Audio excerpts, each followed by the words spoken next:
أعوذ بالله من الشيطان الرجيم. بسم الله الرحمن الرحيم. عم يتساءلون عن النبأ العظيم الذي هم فيه مختلفون. كلا سيعلمون ثم كلا سيعلمون. ألم نجعل الأرض مهادا والجبال أوتادا وخلقناكم أزواجا وجعلنا نومكم سباتا وجعلنا الليل لباسا وجعلنا النهار معاشا وبنينا فوقكم سبعا شدادا وجعلنا سراجا وهاجا وأنزلنا من المعصرات ماء ثجاجا لنخرج به حبا ونباتا وجنات ألفافا. إن يوم الفصل كان ميقاتا يوم ينفخ في الصور فتأتون أفواجا وفتحت السماء فكانت أبوابا وسيرت الجبال فكانت سرابا. إن جهنم كانت مرصادا للطاغين مآبا لابثين فيها أحقابا لا يذوقون فيها بردا ولا شرابا إلا حميما وغساقا جزاء وفاقا. إنهم كانوا لا يرجون حسابا وكذبوا بآياتنا كذابا وكل شيء أحصيناه كتابا فذوقوا فلن نزيدكم إلا عذابا. إن للمتقين مفازا حدائق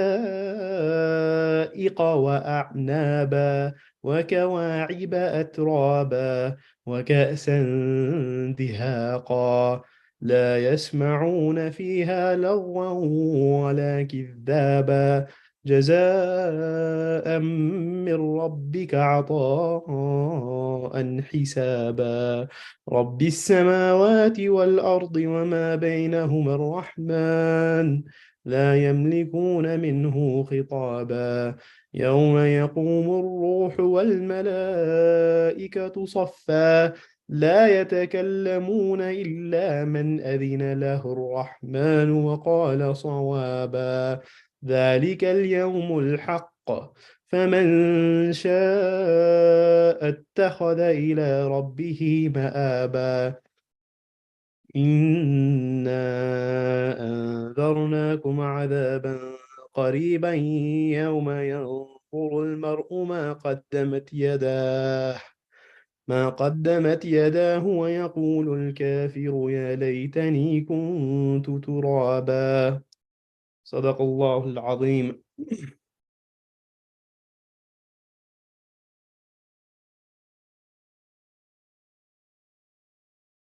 الحمد لله وكفى وسلام على عباده الذين اصطفى.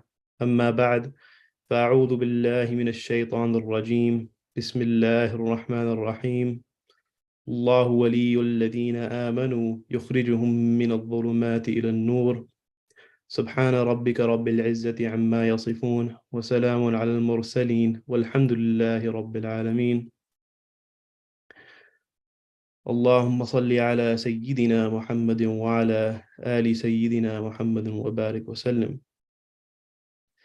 Today's topic, inshallah, is the love for Allah subhanahu wa ta'ala. But more specifically, what I wanted to talk about was uh, two types of love that we all experience, and that the human being has the potential to experience, which is the two types of love. One is true love, It's called ishq haqiqi. And then there is metaphorical love, ishq majazi. Metaphorical love, or you could say the opposite of true love, like false love, fake love, right? This true love refers to that love for Allah subhanahu wa ta'ala, whereas the metaphorical love, the ishq majazi, refers to loving the creation when that love exists for the sake of fulfilling our base desires, for fulfilling our nafs, what the nafs wants, what our egos want. And there are a few principles that we can go over when it comes to these two types of love, and we can compare them. But when it comes to this metaphorical love, this ishq majazi, the fake love, this love for the sake of the self, for the sake of the ego, the physical and external beauty of a man or a woman, in Arabic we would call husn, and this husn generates a passion, especially amongst those of us who are young, those of us who are youth. And they say that there is no greater influence in the world than this husn, because even the most intelligent people, even the most respected people, will act irrationally when overcome with this kind of love, when overcome with this beauty, the physical beauty of a man or a woman. And then the second issue that happens here is that once this image of physical beauty imprints itself inside a person's heart, once it overwhelms you, once this attraction to this image attacks you, Shaitan takes this image and he presents it to you, and he makes it so attractive to you that with every glance that a person might take, they become completely absorbed with it. And the more they look, the worse this disease gets, the worse it spreads. When attacked by this husn, this physical beauty, this attractiveness, this can lead to a person dying a spiritual death. Even though you have eyes that see clearly, even the faults of your beloved, you start admiring, right? Even the sinful nature or any evil things about this person, just by the mere fact that they look beautiful to you, you start to admire. Those things become rooted in your heart.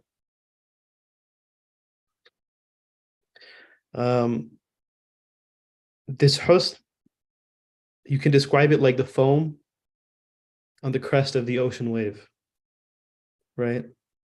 It's a very temporary, very transient, floats and it goes away because one wave overtakes the next wave. And so love that is based purely on this physical attraction, it can't be maintained. It can't be maintained for long. The nafs is blinded, our egos or our base desire, our animal self is completely absorbed by this beauty. But once you enter into a relationship, once you enter into this love, it disappears because the mirage disappears.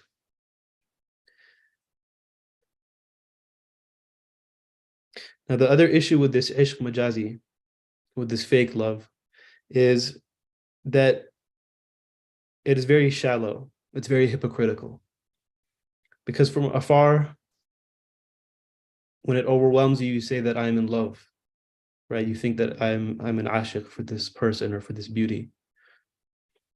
But as soon as you get close to this person, as soon as the person who is an ashiq majazi gets close to his beloved, then the nafs immediately starts desiring physical contact. And so the person who claims that they have true love and that they, love this beloved for the sake of the beloved and they would do anything and, all these big claims, as soon as you get close and the nafs desires physical contact, that becomes the true nature, the true motive is revealed. So it's very hypocritical in its nature.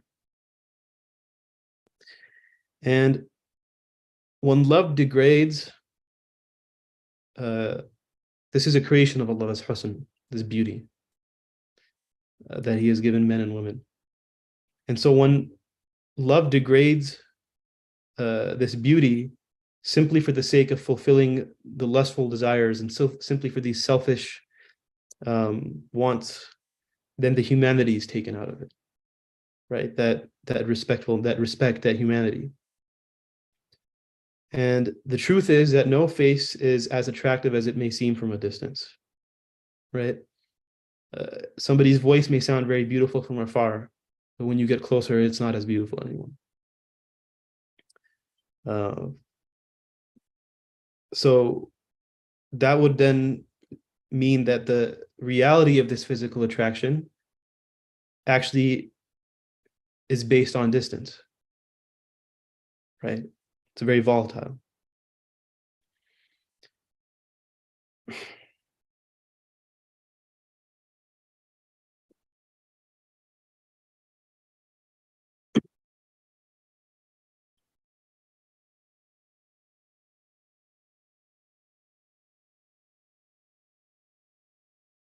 So the people who are infatuated with the external appearances of the dunya, with the external appearances of other people, are worthy, the mashayikh say they're worthy of pity, and they're deceived. Because the nature of this beauty is very transient. It goes away very easily. It strikes you and it may seem that it's going to be long lasting. It may seem like it's such a great thing. But with old age, with diseases, with all kinds of reasons, this beauty can just disappear so easily.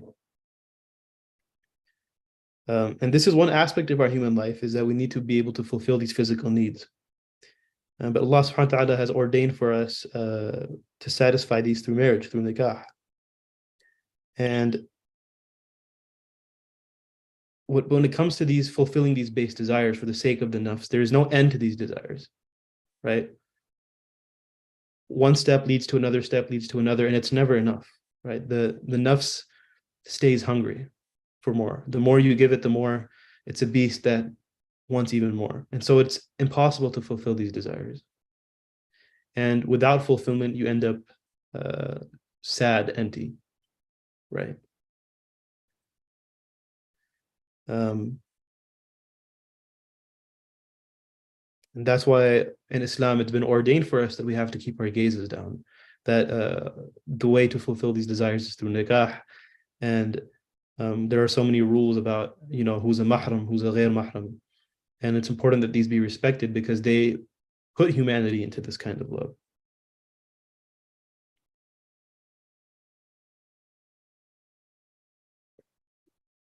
There was a man who was completely, enslaved by his desires. I mean, he was completely overwhelmed. And he gave a bay'ah to the hands of a big sheikh so that he could, do his islah, do his self-reformation. And he wrote to his sheikh that he did not have the power to look away from women. The sheikh replied that strength is the name of that willpower which one can choose to use or not to use. Meaning, if you say that I don't have the power or I don't have the strength, strength is something that if you have it, you can use it, you can choose not to use it. You don't have to use your strength. But if a person has the strength to perform an act but does not have the strength to abstain from it, then this is not known as a strength, but it's known as sickness. It's not known as a power, but it's known as a sickness. And so he said that therefore what you have is the sickness of looking at other women, and this must be cured.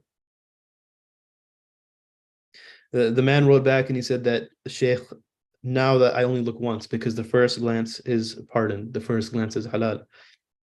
And the Sheikh responded that the first glance is pardoned if it occurs involuntarily, if it's an accident. Otherwise, to look even once with an intent is not permissible. Then he wrote for a third time that, Shaykh, the creation of Allah subhanahu wa ta'ala is a reflection of his attributes. Therefore, I gaze upon the beautiful, admiring them as reflections of Allah's beauty. And to this, the Shaykh replied that, yes, the faces of the beautiful are indeed reflections, but they are fiery reflections that can incinerate. Remember that looking at such faces renders one worthy of the fire of hell. Meaning that, yes, this husn, this beauty is a sign of Allah's greatness. It is a reflection of his beauty, subhanahu wa ta'ala. but it's not for you to look at it. It's not permissible for you to look at it. If you look at it, then it can incinerate you, can take you into the hellfire.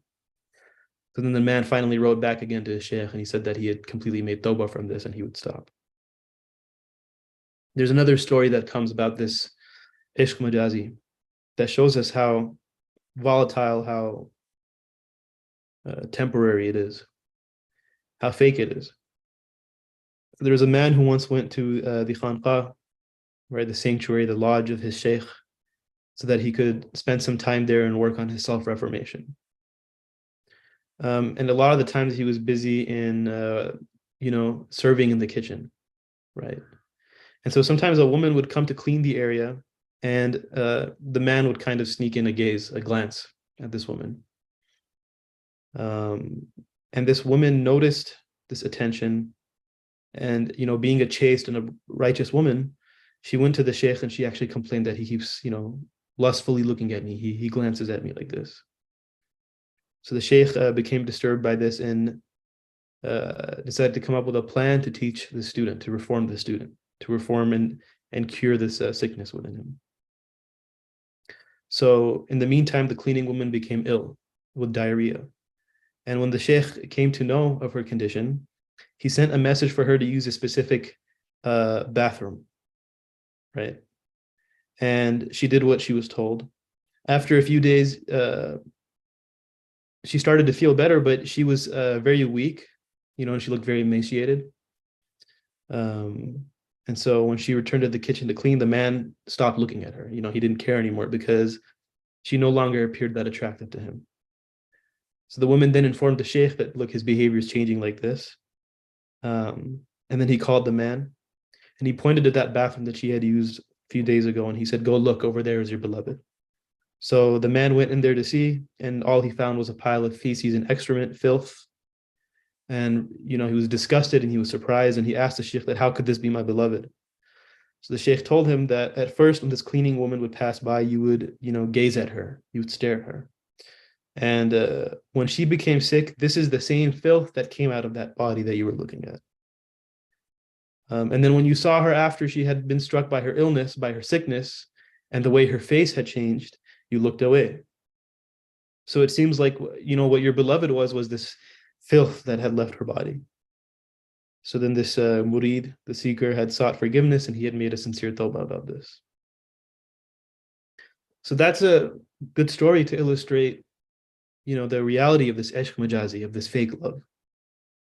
And they say that the ultimate consequence of this kind of love is that for sure, in the end, the lover and the beloved will be separated. And that separation will lead to disgrace, to heartbreak, to anxiety, not only in this world, but especially the hereafter. So whoever is in love with creation for the sake of their nafs will have to be separated, or will have to separate from his beloved one day. But on the opposite end, whoever loves Allah subhanahu wa ta'ala will be united. That is the ultimate goal. That is the ultimate end, is that you will be united with Allah subhanahu wa ta'ala one day. So besides the guilt and that remorse, you don't leave this metaphorical love gaining anything besides these feelings.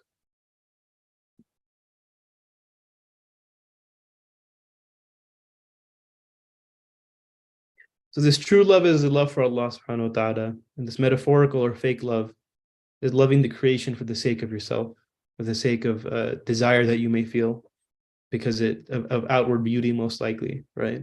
Or any other reason. But it exists to serve you, while the other exists to serve Allah subhanahu wa ta'ala. And there's an important distinction to keep in mind here, is that loving the creation that Allah subhanahu wa ta'ala has commanded to love, in truth, that is part of this true love. That is a completion of the love for Allah subhanahu wa ta'ala. Right? Rasulullah used to make this dua that, oh Allah, I ask of you your love and love for those who love you. Therefore, loving the Prophet sallallahu alaihi wasallam in reality is loving Allah subhanahu wa ta'ala. Loving the noble Sahaba, the companions. And the Al-Bayt, the family and the children of Rasulullah sallallahu alaihi wasallam, whose lineage continues until today. And to love the awliya Allah, the friends of Allah subhanahu wa ta'ala. All of this falls in the same category. To love them is to love Allah. It is synonymous. In addition, that for those of us, we have our Shaykh, our mentor. Loving your Shaykh is also due to the love for Allah subhanahu wa ta'ala. And so we do love the creation. We do love makhluk. But there are limits. There are boundaries. There are thresholds. And to exceed these limits, either to exceed these limits or to fall short of them, either or is considered a sin. So in essence, for example, to have love for the Prophet ﷺ, that is a condition of your iman. That is a condition of your faith. To love one's shaykh, to love one's parents, their children, their spouse, that is the completion and perfection of one's love for Allah subhanahu wa ta'ala. So true love, this ishq haqiqi, is to love both Allah subhanahu wa ta'ala and those amongst His creation that He has commanded us to love. To love all the makhluk for the sake of Allah subhanahu wa ta'ala and not our base desires. Right? To love them for the fact that they are all connected to Allah subhanahu wa ta'ala, that Allah is the one who created them. So we can end by just, comparing some points finally between the ishq haqiqi and the ishq majazi, the metaphorical and the true love. This true love is permissible, and not only is it permissible, not only is it allowed, it's actually considered an act of worship. Whereas metaphorical love is impermissible and that is sinful. This true love, it will secure your religion, your religious and your spiritual life, but it will also secure your worldly life. But metaphorical love, this fake love, not only destroys your deen, not only destroys your spiritual life, your soul, your akhirah, it also destroys, and it has the potential to destroy your dunya, this life that you're living, your wealth, everything. True love will one day result in meeting the beloved subhanahu wa ta'ala. But the fake love will one day result in separation from the beloved. There's no doubt about that. The end of one of them is unity. The end of the other is separation, destruction. The true love will breathe life into your heart. It will revive your heart. It will energize your heart. It will clean your soul. But the fake love will bring your soul death. True love brings one respect, it brings them honor. But the fake love leads one to disgrace, to humiliation, to embarrassment. True love and the zeal that comes from this true love, it's eternal, it's everlasting. It may start for you in this life, but it will never end, even beyond your death, even during your life in the barzakh, even in the akhirah. It will only increase, it will continue, and nothing can stop that. Whereas this fake love and its zeal that comes with it, the energy that comes with it is just temporary, it's fake.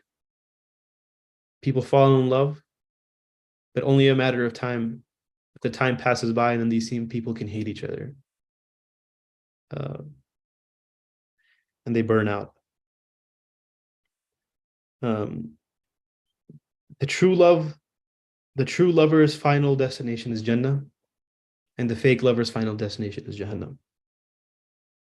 And on the road of true love, all the difficulties that come your way, you endure them easily. This true love, this love for Allah subhanahu wa ta'ala empowers you to have sabr. But this fake love, because its foundation is weak, the foundation is false, it's fake, it's a mirage. Every difficulty, every challenge that you go through becomes a punishment for you. It becomes too painful to withstand. And those who are true lovers, their faces glow with nur, with the freshness of spring water, right? But the fake lovers On their faces, you can see darkness, you can see depression. There's a dreariness. There's the grayness that you will see in winter, right? Dead trees, that kind of a feeling is what you will get when you look at their faces. So may Allah subhanahu wa ta'ala allow us to become these true lovers and protect us from being from amongst the fake lovers. May Allah subhanahu wa ta'ala make this very easy for us. And may Allah subhanahu wa ta'ala give us tawfiq to act on all these advices from our mashayikh. Wa akhiru da'wana alhamdulillahi rabbil alameen. Let's just make a short dua, inshallah. اللهم صل على سيدنا محمد وعلى آل سيدنا محمد وبارك وسلم. Ya Allah, Ya Rahman, Ya Rahim, Ya Hannan, Ya Mannan, Ya Kareem. Ya Allah, we are not worthy of being in front of you. We are not worthy of even asking you. We do not even deserve the ability to raise our hands in front of you. We do not deserve the ability to use this tongue to praise you, to use this tongue to ask you and to beg you. And Ya Allah, you still allowed us this opportunity. You still gave us this blessing. Ya Allah, just as you gave us this blessing, give us the ultimate blessing of true love for you. Give us the ultimate blessing of being invited to you. Give us the ultimate blessing of being successful in the path and to unite with you in this dunya and in the akhirah, Ya Allah. Ya Allah, give us success in this dunya and akhirah. رَبَّنَا آتِنَا فِي الدُّنْيَا حَسَنَةً وَفِي الْآخِرَةِ حَسَنَةً وَقِنَا عَذَابَ النَّارِ, and protect us from Jahannam and give us Jannah, Ya Allah. Ya Allah, allow us to truly love Rasulullah sallallahu alaihi wasallam the way we should. Allow us to love the awliya Allah the way we should. Allow us to love and respect our families and all those whom you want us to love and respect the way we should. And forgive us for all of our sins, Ya Allah. We've committed many sins. We commit sins 24/7, Ya Allah. We are in ghafla 24/7, Ya Allah. But Ya Allah, how merciful are you that you still feed us the best of food. You give us the best of air to breathe. You give us the best of clothes to wear. Despite all of this, you allow us to wake up every morning. Ya Allah, this is your mercy. This is your rahmah. And we have no doubt that if you are this merciful, that you are even more merciful than this. That you will save us from ourselves and you will save us from our sins, and that you will make it easy for us, Ya Allah. Ya Allah, make the path easy for us. Ya Allah, we are too weak. Make it easy for us to come close to you. Do not make it difficult for us to come close to you, Ya Allah. We are far too weak, Ya Allah. Ya Allah, Shaitan comes to us and we are such easy prey for him. Our nafs is such an easy prey for him. And he comes and he whispers in our hearts and he misguides us. Ya Allah, protect us from Shaitan and his whispers. Save us and make it easy for us. Make the path easy for us, Ya Allah. Ya Allah, please accept that which we asked for as well as that we should have asked for, what we were not able to ask for. We asked out of our limited and pathetic capacities. Grant us out of your limitless, boundless, most beautiful majesty. سبحان ربك رب العزة عما يصفون وسلام على المرسلين والحمد لله رب العالمين وصلى الله تعالى على خير خلقه محمد وعلى آله وأصحابه أجمعين برحمتك يا أرحم الراحمين. Jazakallah khair, everybody. Please remember and make sure to try to attend these meetings, these live streams consistently. Please share with your friends. Please share with everybody, family, and try to pass